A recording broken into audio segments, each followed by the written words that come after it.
네, 이번 시간은 뉴스앤 파워 인터뷰 코너입니다. 새 정부 초대 국무총리에 노무현 정부 마지막 국무총리를 지낸 한덕수 전 총리가 지명이 되면서 더불어민주당의 고민이 시작된 것 같습니다. 이런 가운데 서울시장과 경기지사 경선을 둘러싸고 당 내용이 깊어지고 있는데요. 오늘은 청와대 대변인 출신 더불어민주당의 원내 전략부대표 고민정 의원과 함께 관련 이야기를 나눠보도록 하겠습니다. 의원님 어서 오십시오. 반갑습니다. 반갑습니다. 네네. 요즘 많이 바쁘시죠? 네, 바쁘죠. 눈코 뜰 수 없습니다. 네네. 또 당내에서 또 막중한 또 원내 네. 전략 부대표를 맡으셨기 때문에 바쁘신 가운데 오늘 또 출연해 주셔서 대단히 감사합니다. 네, 앞으로 종종 뵙겠습니다. 네, 저희도 바랍니다. 네. 윤석열 정부 초대 국무총리 후보로 이제 한덕수 전 총리가 이제 지명이 됐는데 민주당에서는 뭐 역대 정권의 이력은 중요하지 않다 하면서 현미경 검증을 예고하고 있는 상황인데 네. 진보 보수를 넘나드는 인사이시고 또 호남 출신의 DJ 참여정부 출신인데 현재 민주당 당내 기류는 어떻습니까? 이게 민주당에서 일을 했던 분이라고 해서 검증을 피해가서는 안 되겠죠. 그것은 이제 국민들께서 용납하지 않으실 거고요. 이제 봐주기 수사라는 말을 우리가 참 많이 듣는데 봐주기 인사검증을 요구하시는 거나 요청하시는 건 아닌가라는 느낌을 좀 받고 있어서 네. 그럴 일은 없을 거라는 점을 좀 명확하게 하고 싶고요. 네. 15년 전쯤에 이 일들을 하셨기 때문에 그 이후에 대한민국 사회가 굉장히 많이 변했습니다. 기후위기 문제라든지 아니면 고령화 청년 문제라든지 이런 많은 사회가 부닥치고 있는 문제들에 대해서 어떠한 대안들을 갖고 있는지도 총리로서의 이제 식견들이 궁금할 수밖에 없고요. 네. 뿐만 아니라 기본적으로는 7대 인사검증 기준에도 당연히 이제 부합해야 되겠죠. 뭐 음주라든지 혹은 위장 전입이라든지 아니면 세금 탈루 문제라든지 이것 또한 이제 국민들께서 아주 기본적으로 알고 계시는 부분들이기 때문에 이런 기본 검증들은 당연히 가야 되는 일이고요.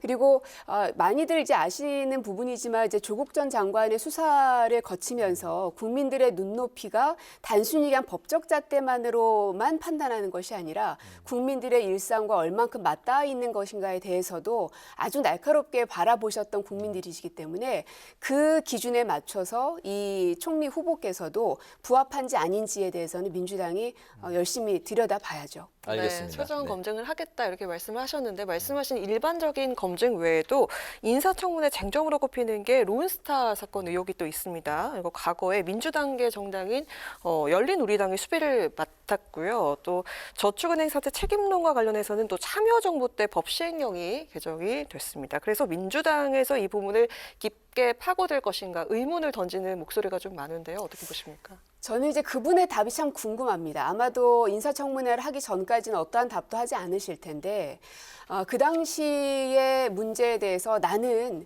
국무회의의 여러 일원 중에 한 명이었기 때문에 내가 모든 책임을 지는 것은 부당하다라고 말씀하신다면 그것은 총리로서의 책임 총리를 할 수 있는 자질이 저는 없는 사람이라고 생각합니다. 무엇이든 간에 본인이 총리 당시에 혹은 그 정부와 함께 무언가를 했을 당시에는 수장으로서 거기에 대한 책임을 지는 게 응당 사람들이 해야 될 역할이기 때문에 지금에 와서 정부가 달라졌다고 해서 말이 바뀐다면 과연 이 윤석열 정부 하에서는 책임 총리로서의 역할을 제대로 할 수 있을 것인가? 그리고 총리와 대통령의 관계는 이제 민주당에서만 보면은 문재인과 이낙연 그리고 노무현과 이해찬 또 김대중과 김종필 이런 조합들이 있는데요. 이제 김대중, 김종필의 조합은 DJP 연합이라는 게 있었고 네. 하지만 이 두 가지 사안은 대통령이 그만큼 신임과 신뢰를 줬던 관계였는데 과연 윤석열 당선인과 이 신임 총리가 그러한 관계가 형성될 수 있을 것인지가 궁금해서 그냥 단순히 본인의 국가관만 볼 게 아니라 본인이 함께 해야 될 대통령, 즉 윤석열 당선인의 어떤 국정 과제와 비전에 대해서도 충분하게 방어할 수 있어야 된다고 생각하거든요. 그래야지 함께 합을 맞춰서 가는 것이기 때문에 그래서 윤석열 후보가 당선인께서 내세우고 있는 국가안보관, 특히 뭐 선제 타격이나 사드 배치 문제 같은 것들 이런 거에 대해서 어떠한 식견들을 갖고 있는지에 대해서 아마 송곳 검증들이 이루어질 거라고 봅니다. 알겠습니다. 총리 후보자에 대한 이야기는 이쯤에서 이제 마무리를 하고요. 다음 그 대통령 집무실 이야기를 이제 한번 넘어가 볼까 하는데 네. 용산 이전 그 추진 상황이지 않습니까?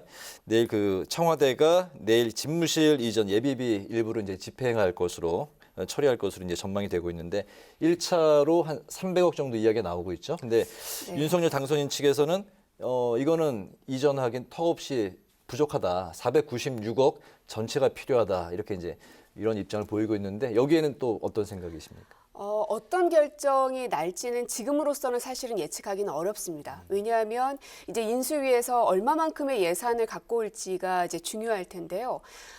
지금 이제 청와대에서 얘기하는 것과 인수위에서 얘기하는 이 금액이 다른 것은 결국은 이 국방, 안보 공백을 뺐느냐 안 뺐느냐의 차이입니다. 네. 아무리 문재인 정부가 이제 다 끝났다고 해서 단 하루도 안보에 공백이 있을 수는 없습니다. 국가의 존망이 걸려 있는 문제이기 때문에 그래서 그 부분에 대해서 이게 합리적인 예산안이 올라온다면 당연히 통과시키지 않을 이유가 없고요. 하지만 거기에 대한 대응 없이 대체 없이 그냥 정말 대책 없는 예산안을 올린다면 그것은 의결하기가 어렵겠죠. 그래서 어떤 예산안이 올라올지를 일단 봐야 될 것 같습니다. 네. 네, 이번엔 당 상황으로 좀 들어가 보겠습니다. 이제 대진표가 속속들이 채워지고 있는 상황인데요. 먼저 송영길 전 대표 이야기 해보겠습니다. 서울시장 출사표를 던졌는데 네. 대선 패장이 한 달도 안 돼서 요충지인 서울시장 선거에 나선다는 게 또 당내 반발이 또 만만치가 않은 상황인데요. 원내 전략 부대표로서 시각은 어떤지 한번 들어보도록 하겠습니다. 말씀하신 것처럼 대선 패배의 책임을 지고 지도부에서 사퇴했기 때문에 그에 대한 입장 표명이 저는 분명하게 있어야 된다고 생각하고요.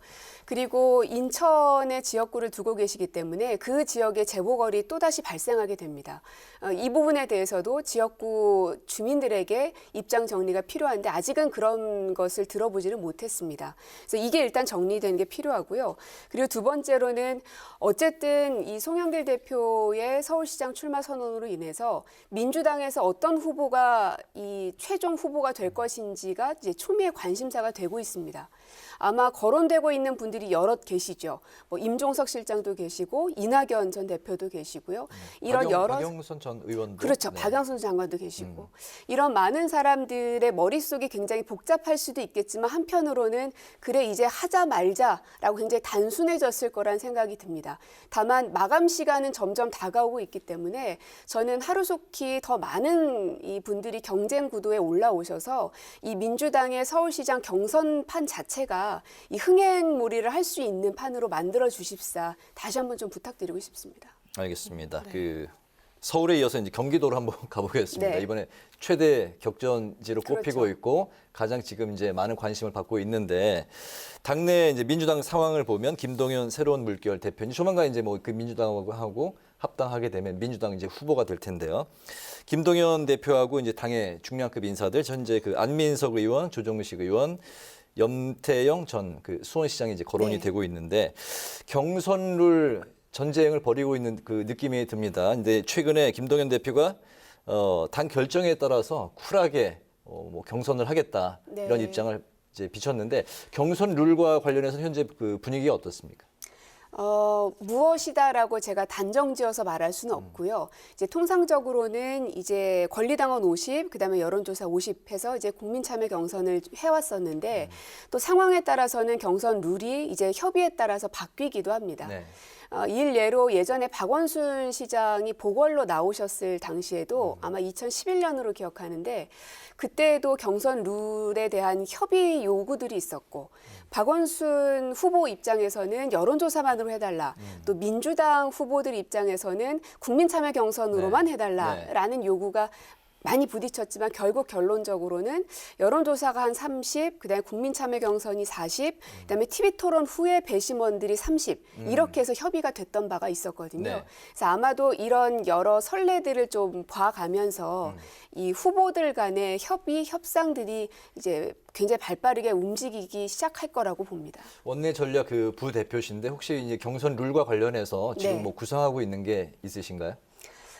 지금은 지역마다 워낙 다르기 때문에 이것으로 간다라고 말하기는 어렵고요. 네. 지금 실제로 중앙당에서도 이 경선과 관련된 논의가 한창 진행 중이기 때문에 제가 뭐 드릴 수 있는 말씀은 없습니다. 알겠습니다. 네, 또 경기지사 선거에서 맞은편에선 유승민 전 의원이 몸을 풀고 있는데 사실 네. 쉽지 않은 후보인 건 맞는 것 같습니다.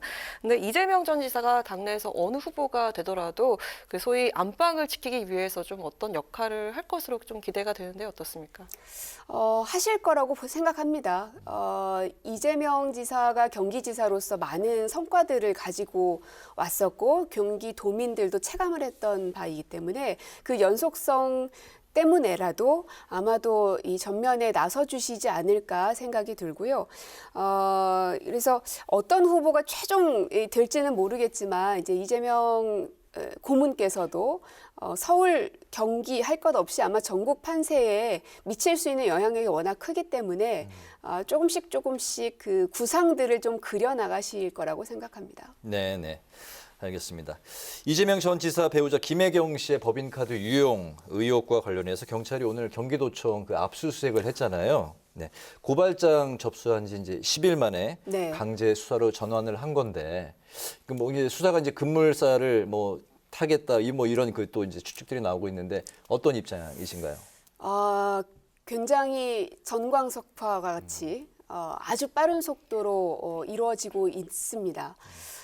물론 이제 이 사안에 대해서는 이재명 후보 당시에도 경기도청에 감사를 요청한 바가 있었고 또 김혜경 여사도 여기에 대해서 수사에 협조하겠다라고 얘기했기 때문에 네. 이제 빨리 좀 정리가 되기를 그리고 실체적 진실이 밝혀지기를 바라고 있고요. 다만 이 그 대선 기간에 지금 이제 영부인이 되실 분이시죠.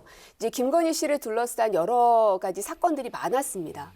도이치모터스 주가 조작 사건, 그다음에 논문 표절, 또 학력 위조. 이런 많은 것들이 사실은 굉장히 무거운 아주 중대한 사건들이었거든요. 근데 여기에 대해서는 아직 어떠한 수사가 진행되고 있다는 얘기들이 나오지 않고 있습니다. 그래서 이 법 앞에 모두가 평등하다라고 우리는 교과서로 배우는데 과연 이제 국민들은 지켜볼 거라고 생각합니다. 법 앞에 그 누구든 권력을 많이 갖고 있든 그렇지 않든 똑같이 평등하게 이 재판을 받을 것인가에 대해서 관심 있게 지켜보고 있기 때문에 윤석열 정부라고 해도 그 검찰이라고 해도 피해갈 수 없을 거라고 생각하고요.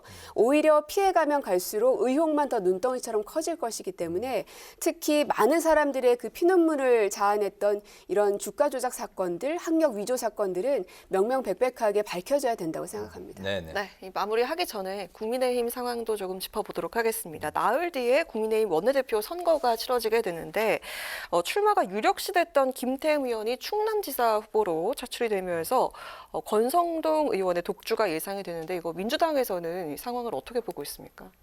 뭐 사실 이제 다른 당 원내 선거까지야 저희가 뭐 어떻게 할 수는 없지요. 그냥 지켜만 보고 있는데요. 다만 이제 그 윤핵관이라고 불렸던 이제 장제원 비서실장이 되셨죠. 그리고 이제 권성동 원내 대표가 유력하게 지금 점쳐지고 있고요. 결국은 윤석열 당선인과 환상의 호흡을 맞추느냐 아니면 이제 윤핵관의 독주가 보이느냐 이 두 가지 갈림길에 있는 것 같습니다. 네, 네네. 이제 마지막으로 21대 국회 마지막 하반기로 접어들고 있습니다. 꼭 이루고 싶으신 목표가 무엇인지 그리고 향후 또 계획하신 의정 활동이 있으시다면 어떤 게 있는지 들어보도록 하겠습니다. 딱 두 가지입니다. 네. 지방선거의 승리 그리고 힘 있는 야당의 모습.